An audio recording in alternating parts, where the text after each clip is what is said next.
Gledate Gorenjska poročila na GIF TV.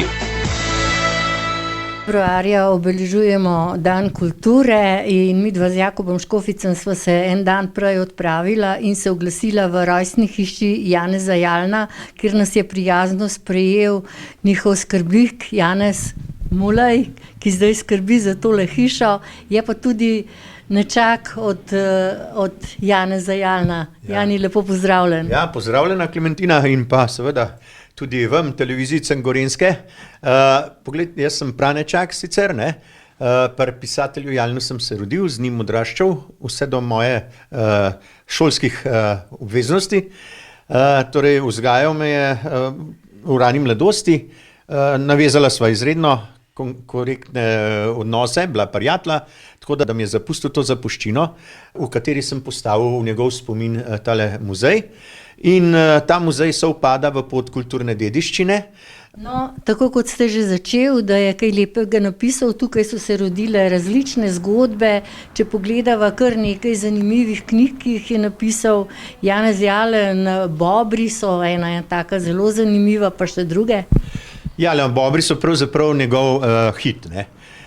Torej, roman, ki ga je povzdignil v časih, ko so Bobri išli.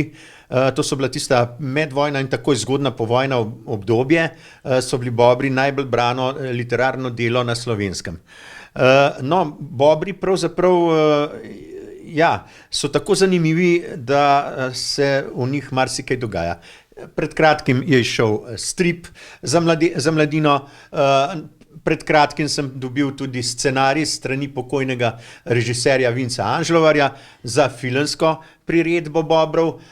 Morda se bo pojavilo na filmskih platih, ampak omenja se tudi že nekje v zakulisju, da bi pa to vendarle posnela RTV Ljubljana in sicer kot mladinski film. Zdaj, poleg Bobrov seveda je kar nekaj takih idiličnih povesti, kot so Ovčar Marko, Trop brez zvoncev, Previsi, Sončne sence, Cvetkova Cilka, Ograd, kar nekaj takih idiličnih ljudskih povesti, v katerih se seveda opisuje en del zgodovine obdobja, katerem je seveda živo in pa se vrača tudi v pretekla obdobja. No in seveda opisuje prelepo lepo naravo, živalski svet, vsega tega je bil izreden ljubitelj in poznavalec, tako da ja, nastajalo je pravzaprav tisto izpod njegovega peresa, kar je sam še kako podoživljal. In kako obiskovalci, ki prihajajo, tukaj prihajajo mladi, starejši, skupine, poznajo Janeza Jalna in njihove zgodbe?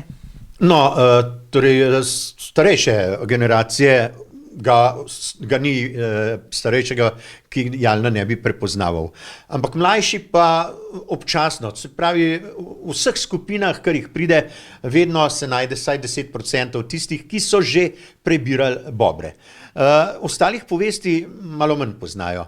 Ampak jaz pravim tako, ne, Jalen je bilo znano, da je bil eno obdobje prepovedan, umaknjen z knjižnih polic, šolskih klopi, zato o njemu morda malo manj vedanja in poseganja po njegovih literarnih delih.